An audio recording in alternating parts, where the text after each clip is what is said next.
So thank you, Ms. Gilly. And thank you to the Escambia County community for your efforts in reporting Hurricane Sally damage and cooperating with the assessment teams who've been in the area over the last few weeks. Their efforts directly led to receiving this FEMA declaration. FDEM had dozens of staff members in county over the last couple of weeks and will continue to have a significant presence in Escambia County at the FEMA area field office and in the other declared counties. With the Individual Assistance Declaration, families impacted by Hurricane Sally now have access to critical FEMA programs, including housing assistance, crisis counseling, disaster unemployment assistance, small business administration assistance, disaster legal services, and case management. FDEM, Volunteer Florida, the Department of Economic Opportunity, and the Department of Children and Families, and other state agencies all play critical roles in administering these programs. We will also continue to work with our partners to address unmet needs, whether through FEMA, state agencies, non-governmental organizations, and other partners. FDEM also serves as administrator for the state of Florida for FEMA's Public Assistance Program, which was also authorized under this presidential declaration. The PA program through DEM provides funding to state and local governments, certain types of private nonprofit organizations, to help respond to and recover from major disasters. After an event like Hurricane Sally, communities need help to cover the cost for debris removal, life-saving emergency protective measures, and restoring public infrastructure. FEMA and DEM work together with eligible PA applicants to administer this funding. In the last 7 months alone, FDEM has paid out over $750 million in public assistance funding. And since Governor DeSantis took office last January, we've paid over $3 billion in disaster recovery funding. I'll now turn over the podium to our Federal Coordinating Officer from FEMA, Jeff Coleman. Okay, good afternoon and roll tide. Thank you, Ms. Gilly. First, I just want to thank our partners from FDEM and the county administrators and EMs for the great teamwork and planning for this IADEC. I know it's been a long time coming, but we're here. FEMA's here. We never left. We're still here. As you know, the President has authorized FEMA to provide individual assistance to 5 counties in Florida from Hurricane Sally. Homeowners and renters in those counties who had uninsured losses resulting from a storm may be eligible for federal assistance. We started taking registrations yesterday, hours after the IADEC was announced. Some of the locations are, we have 3 sites in Escambia County, and I'll list with the addresses. Escambia County, the first one is the Southwest Branch Library on 12248 Gulf Beach Highway. The second is at the Brownsville Community Center at 3200 West DeSoto Street. The third one is at the Escambia County Extension Service, which is 3740 Stephanie Road in Cantonment. Okay? At the 2 sites where we have the sign interpreters are at the Southwest Branch Library and Brownsville Community Center. Now, if we have any applicants that need to go to any of the other centers, we have a person that you can contact. His name is Rick Farrington. His phone number is 202-805-6415. Call him for an appointment, and we can rotate those interpreters around to other sites as needed. We also have a site in Santa Rosa County, which is located at the Pensacola State College Santa Rosa Center. The address is 4075 Gulf Breeze Parkway. Registration is free and doesn't take long. You can register 3 ways. First, visit the website, disasterassistance.gov. Second, you can call the toll-free number at 1-800-621-3362. They're open every day from 7 a.m. to 10 p.m. Or you can download the FEMA app and register. We're operating the mobile registration intake centers in Escambia, Okaloosa, Santa Rosa counties. We're also working with our partners at FDEM on additional locations throughout the affected counties. Now we'll first turn it over to our Emmerich team lead, who will tell you what happens once you come to an intake center. Thank you. So good afternoon. I am, as I've said, one of the crew leads at the Emmerich Center, or at the Emmerich site in Escambia County. So upon arrival to the site, you will be greeted by a FEMA staff member who at that time will ask you to put on a face mask if you do not already have one on. If you do not have one with you, we will supply you with one.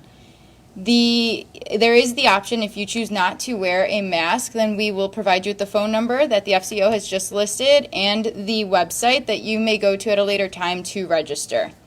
If you choose to proceed with the registration at the site, our staff member that greeted you will walk you over to a table where a DSA specialist will help you with that registration. Some of the information that the DSA specialist will ask you for while completing your registration includes your Social Security number, the Social Security numbers of those within your household, your gross annual income, the address and phone number to the damaged home, and if you have homeowners insurance or flood insurance, they would need the name of the company your policy is held with. A few other COVID-19 precautions that we are taking at the Emmerich sites include having hand sanitizer at every seat available. They also include wiping down the tables and the chairs after every resident. We have plexiglass at the center of each table to separate the specialist from the resident applying for federal assistance. We also will be maintaining that 6-foot distance between the specialist as they're taking that registration. In addition to that, the FEMA staff will be wearing face masks as well as face shield while they are working with the resident. I will now turn it back over to the FCO to talk about the process after registration. Thank you. Thank you, Alexis. So it is going to look a little different this time. Due to the COVID-19 situation, we are not going to have a lot of folks going door to door like we normally do. And as Alexis just described, we're going to have the mobile intake centers. So, and I just described where the locations are. So it is going to look a little different, but we're going to provide full support just like we normally do. With that, let me describe some of the key programs that come with the IADEC. The first is the IHP. And with IHP, it comes with rental assistance, it comes with hotel lodging, temporary housing expenses, and you may even qualify for some basic home repairs. The other program within IHP or within the IADEC is the other needs assistance.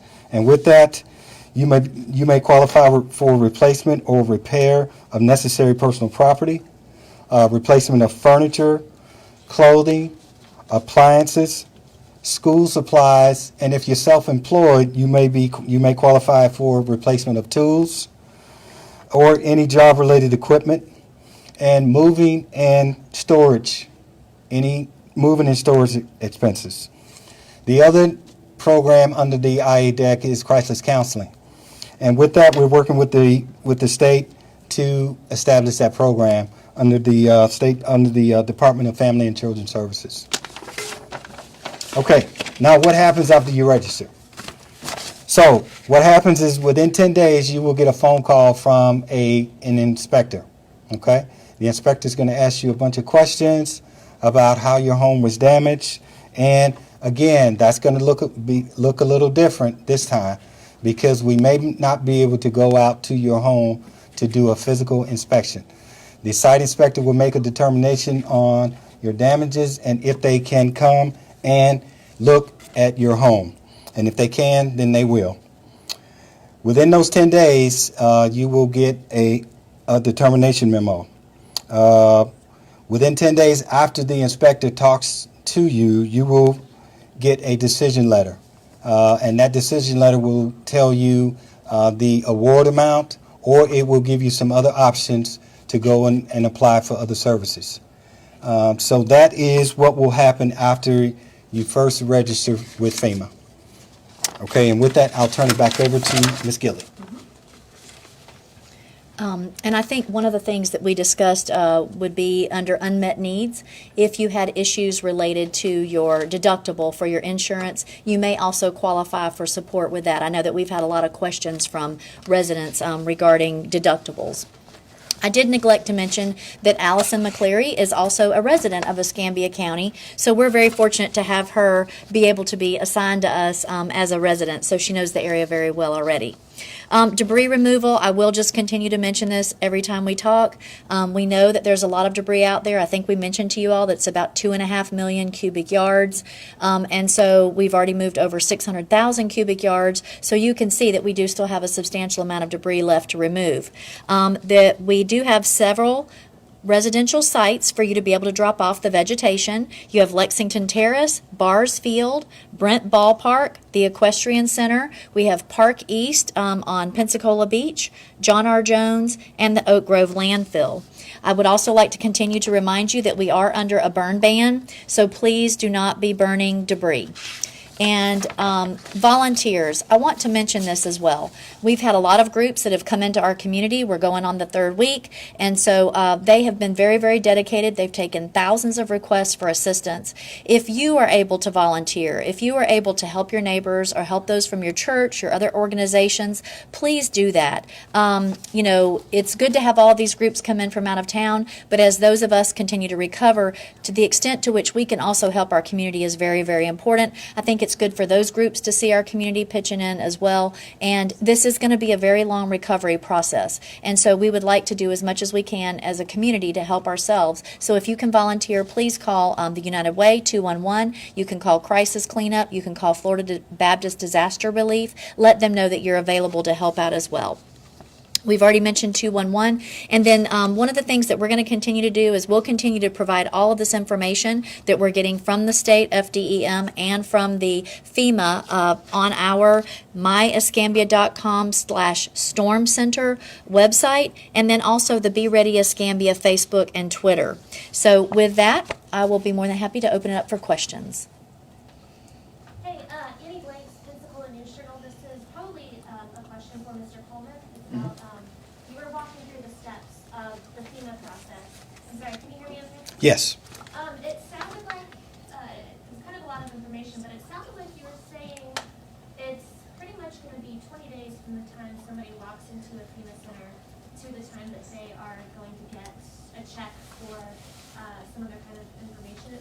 Did I hear that correctly? That is correct, and it's up to 20 days. So it could be before those 20 days. It just all depends on the situation, the amount of information that's going to be required for that. Okay, and is there, you all also may have said this, but is there a specific time period that these FEMA centers are going to be open? When do they close? Yes, the FEMA centers are going to be open from 9 a.m. to 6 p.m.